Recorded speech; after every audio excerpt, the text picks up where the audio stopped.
Welcome back, folks. It was a warm day. Take a look at these numbers. I'm going to slide out of the way. This is the SkyWatch Weather Bug Network.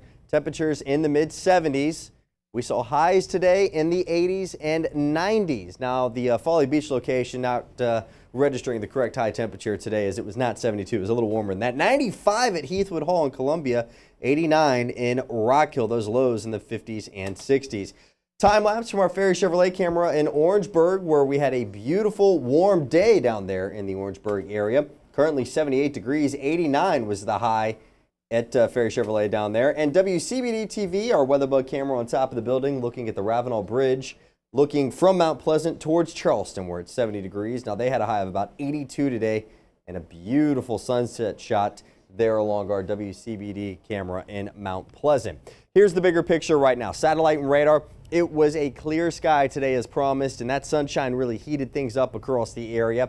And as we go through the overnight hours, for the most part, I'm going to keep it clear. There are a few clouds over Georgia, but I'm not too concerned with that right now. Bigger picture, different story. We got a little bit of spin in the atmosphere here, and this is severe weather that's been firing up throughout North Texas and moving into Oklahoma this evening. We aren't too concerned with that. High pressure is still in control for us, and that's going to give us a gorgeous forecast and keep our temperatures on the mild side. Looking a lot like spring in many places and looking a lot like early summer in other locations, including here in the Palmetto State, where we saw those warm temperatures today.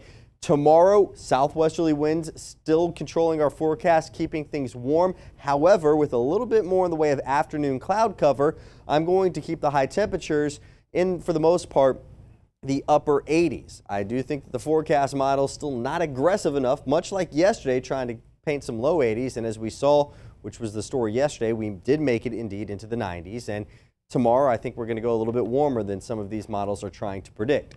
Future watch as we put it into motion for you. 5 a.m. a clear start to the day. What happens by lunchtime? I think we'll still be mostly sunny out there, turning partly cloudy by the time rush hour rolls around, and mostly cloudy in the evening.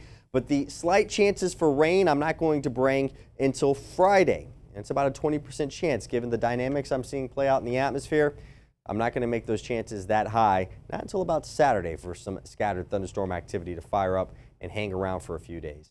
63 tonight with that clear sky, a southwest wind at 5 to 10. We'll pick it up a little bit, 5 to 15 tomorrow. 89 degrees the high temperature, still above average, but we're not worried about records falling with afternoon clouds increasing. And your 7-day forecast. It's still, as Daryl would say, cooking, with temperatures right around 90 degrees, just shy of it Thursday and Friday in the city.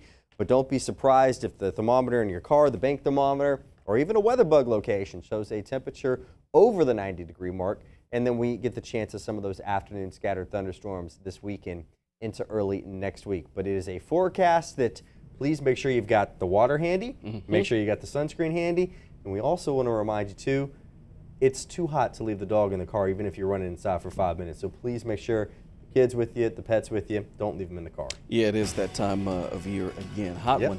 But we could use these pop-up storms every now and then. Yeah, I mean, we're still running ahead. We got a little bit of a surplus for the rain, but those pop-up storms can help to also keep the pollen down, and it can help as we get even deeper into May and June with the ozone too, because that'll become an issue in about a month. All right, thank you, sir. Yep.